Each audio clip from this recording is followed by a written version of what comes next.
Welcome to this presentation on interviewing skills brought to you by the Office of First Year Engagement and Professional Development at the University of the Incarnate Word. If you have any questions about the content presented here today, please contact us by calling 210-829-3931. The first thing we'll talk about today is interviewing. Interviews are typically used to decide if you fit in that environment, or to find the ideal student for a specific program or the ideal candidate for a specific job. There are a lot of different factors that employers are considering during your interview, so each organization and company is going to be a little bit different in what they're looking for.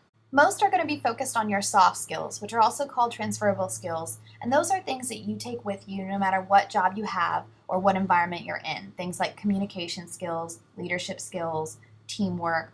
There are just a ton of skills that fall under this umbrella. Interviews can last differing amounts of time. Typically, they're from 15 minutes to an hour. Kind of the norm is about 30 minutes, but it really depends on the organization and if it's your first interview, your second interview, or perhaps a final stage interview, which would typically last a lot longer. What a lot of job seekers don't realize is that there are actually quite a few different styles of interviews. The most common that you hear of is the one person or the one-on-one, but there's also interview styles such as team, panel, phone, meal, and group interviews, which are all used for different purposes. Now, the one-on-one interviews or one-person interviews are those interviews where it's just you and the interviewer. Eye contact and your body language are going to be key in this situation. The interviewer is really looking for how you're behaving. Are you looking off into space? Are you making eye contact? Are you fidgeting or sitting too comfortably or too nervously in the chair? And you really just want to focus on turning the interview into more of a conversation. Find something in common with that individual, not only to help you get through the interview, but it'll also help you when you write those thank yous to really identify with that person and have them remember you in a way that stands out above other applicants. So team interviewing is a little bit different. This is where you're still interviewing with somebody one-on-one, but after that first interview, you'll rotate to another interviewer and so on. You want to treat each interview just the same. It's a one-on-one interview, so remember all the tactics we gave you in the last slide, but you really want to focus on staying calm and not letting the fact that you're interviewing multiple times in a row faze you. The biggest challenge with these is maintaining endurance and recognizing that there's different communication styles. So you may have, interviewers playing good cop, bad cop. You may have somebody who's super serious and somebody who's bringing humor into the interview. And you really want to be conscious of the fact that you're going to speak a little bit differently to each of these parties. Panel interviews are a little bit different. This is typically a situation where you're on one side of the table and on the other there's 2, 3, 4, or more individuals interviewing you at one time. Here the key is to relax because it can be daunting to have that many people interviewing you. Again, just like before in the team interviews, you're going to have different communication styles, so don't let it faze you. Be prepared for that environment. In this kind of interview situation, you want to make sure that you're making eye contact with everybody, but you want to first start with the person who asked you the question. Typically in panel interviews, they will alternate questions, and in turn, you want to alternate your attention as you answer each question. As much as possible, you do want to turn this into a conversation, but you don't want to appear to be too informal, especially because there's multiple interviewers who may be perceiving your behavior differently. Phone interviews are somewhat tricky. They're typically used for pre-screening, but not always, especially in this economy. If you are in a different geographic location than the company or organization, they may use this more heavily than they have in the past. The key here is actually to smile. It sounds pretty silly. You're on the phone, no one can see you, but just the act of smiling makes your voice come across a little bit differently in a positive way. The hardest part about phone interviews is that they cannot see your body language and you can't see theirs. So as you're answering questions, you're not getting cues that you typically would in a traditional interviewing environment. So with that in mind, you'll also need to make sure that you're speaking very clearly and that you're enunciating. Especially if the phone connection isn't the greatest, that's going to be very important because if they can't hear you, they're not going to ask you back to the next stage of interviews. The other thing about phone interviews is you still want to be prepared. You can prepare yourself by finding a quiet space, taking away all the distractions, making sure that you don't have any phone lines that will audibly ring. So if you have your cell phone and you're on your home phone, making sure it's off because a lot of times you can still hear it vibrating. You also want to give yourself a small glass of water and have your resume and any application documents in front of you so that you can reference them throughout the interview. Meal interviews can be somewhat tricky because you're typically not invited for a meal interview until one of the final stages in the interview process. While that's not always true, you definitely want to be prepared just in case this situation arises. So with this type of interview, you want to remember to never relax enough to let your guard down or say something inappropriate. It can seem very casual, especially because we're very used to sharing mealtime with friends or family, but you want to make sure you're observing all your table manners. If you're not sure how to behave before a meal interview, either stop by the office or Google general meal etiquette. The other thing is that you want to order the least messy item on the menu. For instance, if you go to an Italian restaurant, it's typically not a great idea to order something like spaghetti because as you eat it, you could be flinging sauce on yourself or spending more time focusing on your meal than focusing on the actual interview. Also, if you're eating something that you're planning to cut with a knife and a fork, make sure to cut them into smaller pieces than you typically would if you were eating at home, because with all the nerves and everything working in the interview, you want to make sure that you're not appearing to be sloppy or messy as you eat. When it comes to alcohol during meal interviews, you always want to decline no matter the circumstances. A lot of times, interviewers will ask you out of courtesy, but they do not expect you to actually take them up on that offer. Even if it seems really comfortable and, like the interviewer is totally cool with it, even if they're having a drink themselves, as the interviewee, it's always a good idea to just avoid it completely. To practice this, we recommend that you attend some sort of etiquette dinner during your time at Incarnate Word just to kind of get a feel for what it's really like. Our office gets a lot of questions surrounding group interviews because it seems so foreign to most students and job seekers. This is where they have 2 or more applicants being interviewed at the same time by a panel. So you could walk into an environment where there's even 10, 15, or 20 interviewees in one room with 1 or 2 interviewers. In this case, interviewers are looking at your communication and interpersonal skills. They're looking at how you interact with the other interviewees to see if you really are going to be a fit for their environment. So another thing to remember here is that you don't want to be the person who's speaking out all the time, who's dominating the discussion, but you also don't want to be the fly on the wall who's kind of timid and not willing to speak up. They want to see your ideas, but they want to see the logic behind your ideas. So explain your answers thoroughly, but make sure to share the floor with your other interviewees.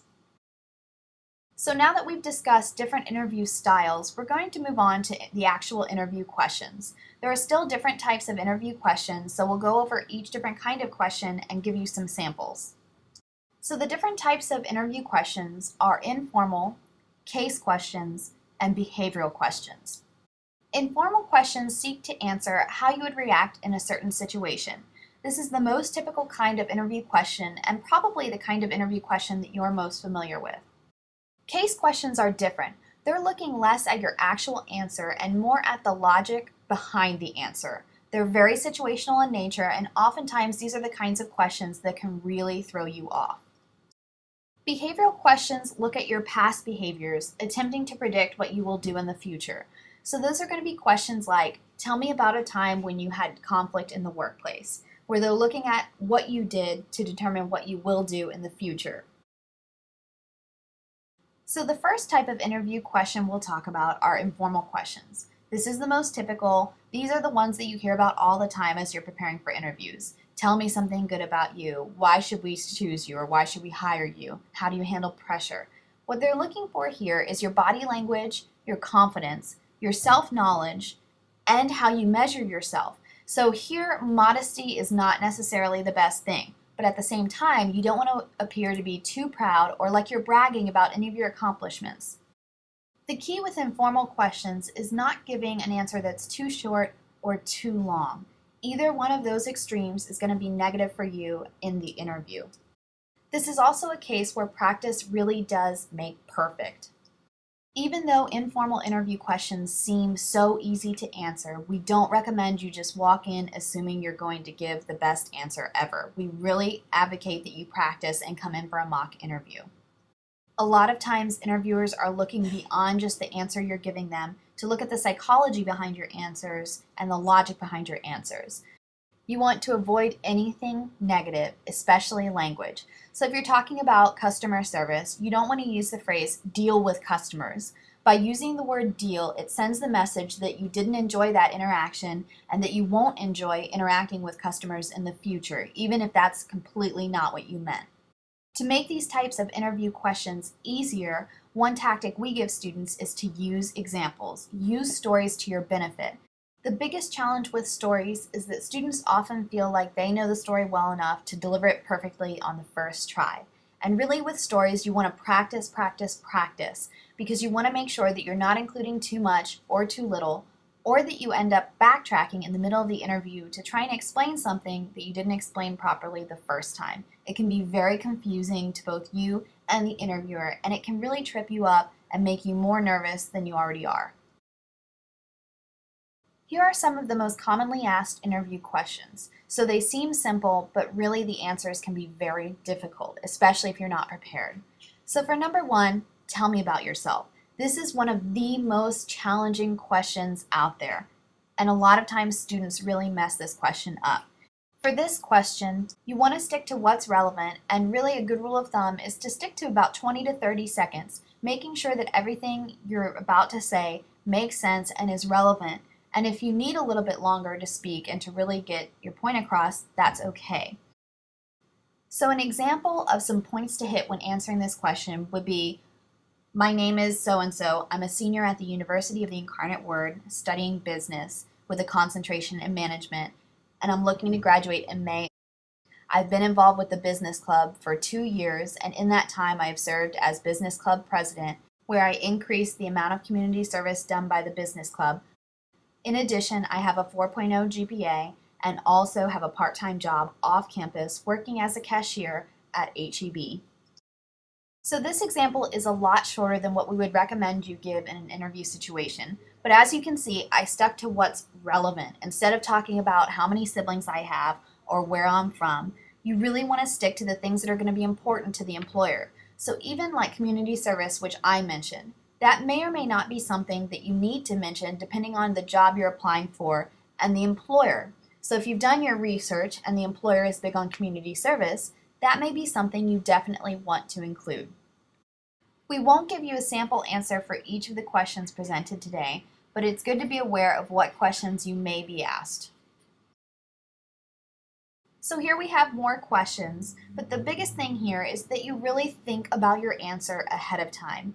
So even why they should hire you. You want to give them legitimate reasons. If you can, use examples, use your skills, really talk about your skills that you're bringing to the table, especially because as graduating seniors or even young alumni, your work experience may be limited. So you really want to focus on what you're bringing to the table. So for some of the questions on this slide, it's important to remember that the employer may be looking beyond just the answer you're giving them. For instance, the first question, what college subjects did you like least and why? Obviously, you don't want to say you disliked a class that's going to be directly related to the job you're about to perform. But at the same time, you don't want to just pick something arbitrarily, like PE class. You want to really explain your answer while being completely truthful, because employers can identify and can easily see through it when you're lying to them or you're just saying something because you think that's what they want to hear. For a complete list of the most commonly asked interview questions, we encourage you to visit our website or stop by our office. So with case questions, employers are really looking at your logic. It's used very frequently for positions in consulting firms, and you really want to think of it as a role-playing exercise. The biggest thing is that you explain your answers and explain how you came to your decision.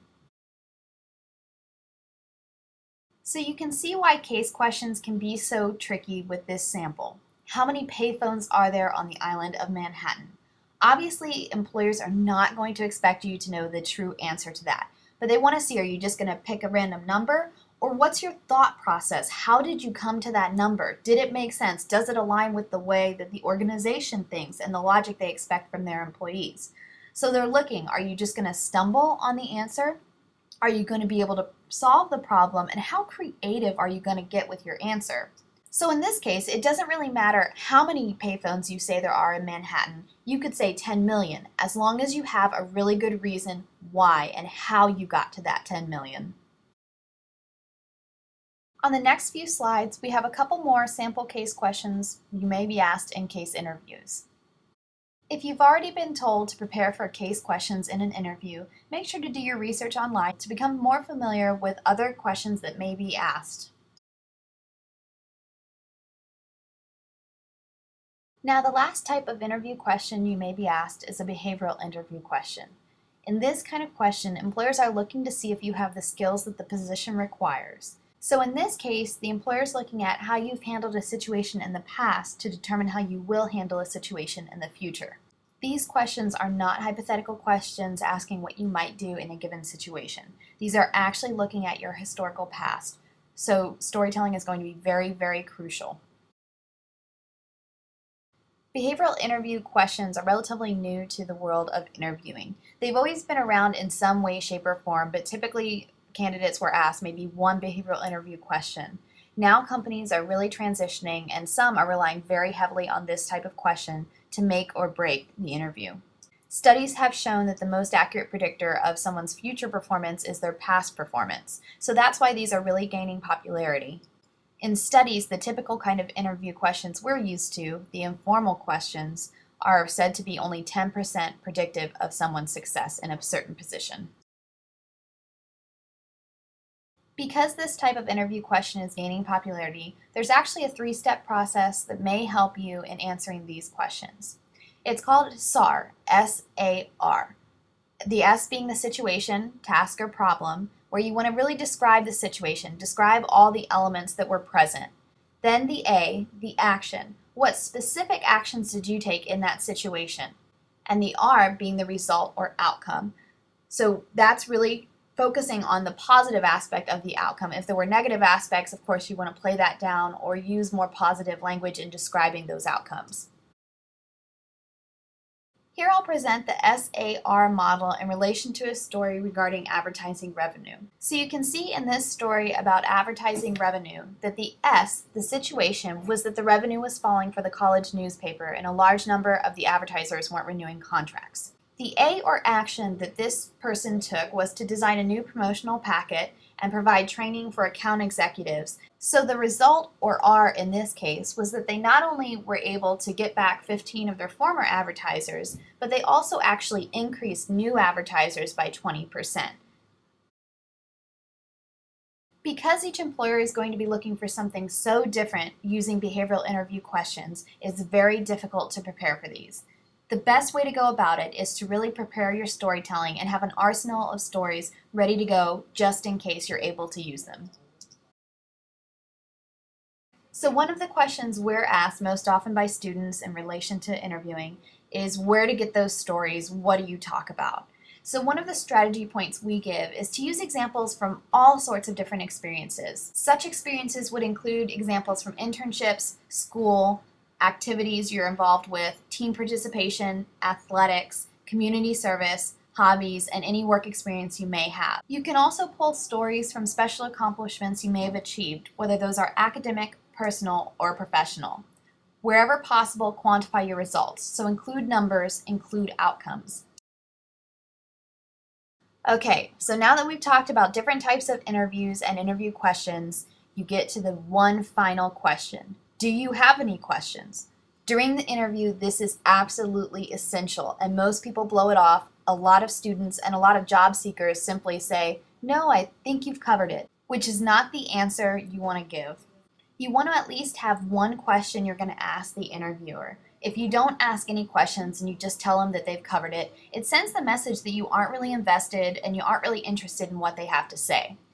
At the same time, you don't want to ask a question that's already been answered, whether it's been answered in the interview, in the application documents, or on their website, but that also does not mean you should be asking about your salary or potential benefits. Instead, you want to ask a question that's really either going to help you in the interview process or answer a question you legitimately have about the position or the company.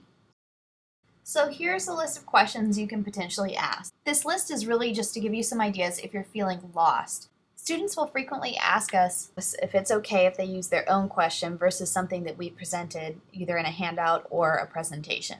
We definitely encourage you to use your own question if you have one. It's also a good idea to have a few questions prepared just in case the interviewer actually ends up addressing your question somewhere in the interview. When I said in the previous slide that you want to ask a question that could potentially help you in your interview, those are questions that can lead the conversation into an area that maybe you wanted to talk about, but the interviewer didn't really get to through their questioning. Keep that in mind and be strategic about the questions you're asking. So now that we've talked about interview questions, let's transition to the do's and don'ts of interviews. On the do side, you do want to make eye contact with everybody you meet. You also want to arrive 7 to 10 minutes early. Any earlier than that or later than that, and you send the message that you don't value their time enough to show up when they've asked you to. If you find that you're incredibly nervous before the interview, make sure to allot extra time to stop by the restroom and wash your hands with warm water if you tend to sweat on your palms. Make sure to be courteous and professional to everyone you encounter the day of the interview. You never know who knows the interviewer or who the interviewer may ask for feedback regarding your performance or how you behaved or how you interacted. You also want to make sure you do your research on the company or institution. This is going to be very important, and it could be important before you even walk in the interview room.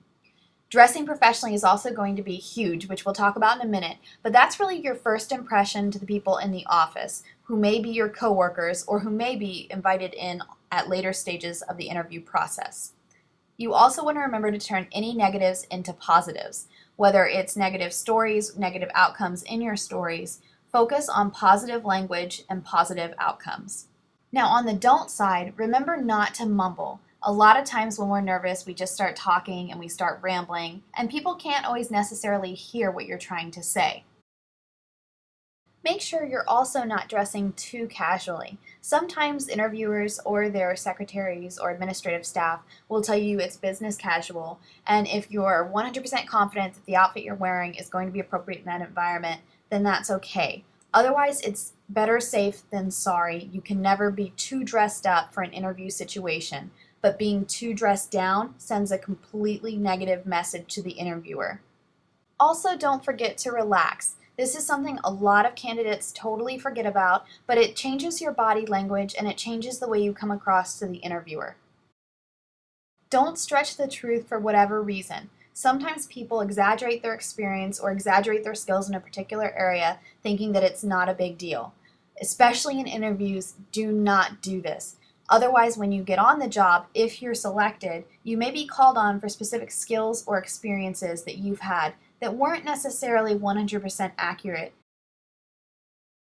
Before you even get to the interview, you want to make sure that the night before you go to sleep at a normal time. This sounds silly. A lot of you are still in school, so you may be staying up very late, but you'd be surprised how much your exhaustion can play into a negative interview performance. As we mentioned before, you also want to make sure to research the company or institution. Know a little bit about them, about their current news, things that might be happening that could either impact the position, impact the company, and give you something to talk about in an interview. You also want to make sure to bring extra copies of any forms that you completed, including your resume, even if it was submitted electronically. If you are asked for your resume or one of the documents in the interview and you can't produce them, it sends the message that you weren't invested enough in the interview to take the time to print extra copies out. During the interview, you want to make sure to maintain your posture. Try not to fidget. If you have troubles with this, what you want to do is sit on the edge of the chair, not so much so that it looks like you're going to fall off, but enough that it's going to force you to sit up straight and that you're a little bit uncomfortable. If you appear too comfortable, it sends the message that, again, you're not interested in the position. You want to make sure to express your enthusiasm and express your personality. I know the nerves can be overwhelming at times, but you really want to make sure to show them who you are. Be conscious of your body language. The interviewer is picking up information from you even when you're not answering questions. You also want to make sure to maintain steady eye contact. You don't want to appear as though you're staring, but if you're looking off into space or looking around the room, it's again going to send the message that you're not interested in what that interviewer is having to say, either about the position or the company. And it can also trip you up when you try and answer a question that you may not have heard 100%. Lastly, you want to use a firm handshake. This is something you'll do at the beginning of the interview and at the end. 74% of employers say that handshake counts. Now, you don't want to use a death grip, but if you're too flimsy with your handshake, It sends the message that you're not really confident in yourself or your abilities, and an employer could potentially take that information and make a decision based off those small cues. So after the interview is completed, you kind of feel like it's time to sit back and relax, but that's actually not the case. First, you want to follow up with everybody you spoke to. That's why you want to get a business card, but you want to send a thank you. The preference is to write a handwritten thank you, but if you don't have time, you can also send an email. But in this thank you, you need to basically thank them for their time. It doesn't need to be anything too long or anything too drawn out. It does not need to be a full page. This is not something you should stress over too much. But I will tell you, most students do not write a thank you, and we have actually made the decision on which work study to hire based on who wrote a thank you. If an employer has two candidates that are very similar in their qualifications and they're having a hard time choosing, and you're the one who wrote the thank you, you're more likely to get the offer. So now that you have a brief introduction to interviewing, we want to thank you for taking the time to listen to us today. If you have any questions about the interview process or what to expect, we encourage you to contact us by calling us or finding us on the web.